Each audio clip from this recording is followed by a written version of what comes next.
I am, and I hope we Belgians are not the last of the Mohicans, because if you look in Europe today, you have a very strong negative feeling around Europe, actually around the world. I was at the United Nations last week. All you hear is very negative feelings about Europe. But still in Europe, when you talk with a younger generation, the younger generation actually sees the European Union as a reality. I mean, this is their home place, this is their home market, this is their playground.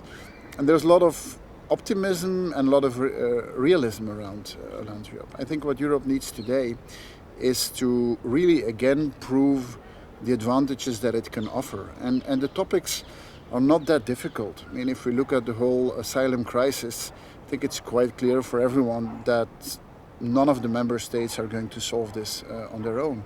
If you look at the backyard of Europe, Ukraine, Syria and so on, it's quite clear that you cannot think that you will live in peace in your street when the whole neighborhood is on fire, and there Europe needs to play a more active role. Maybe we also need to be stronger on the results we achieve. Abolishing roaming, we've done this. And this is a huge advantage. This is going to make a huge difference in just expenditure of people for something that is very important, their smartphone and communication. So I'm actually positive, but I think we will need some leadership to bring that story again. You know, being a politician is a human activity, and so no one's perfect, and people make mistakes. Now, I'm not doing a cover-up of certain things happening. I think we need to make the European democracy much more direct.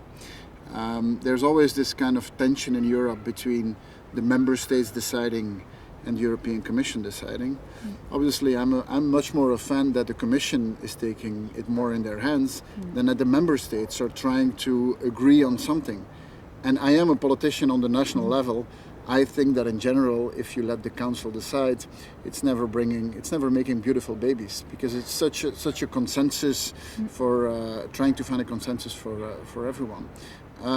So I think what we need is just more of a European government that is more directly elected, but that has a certain responsibility and that takes the point of view of all the European citizens and not just the national interest of one country.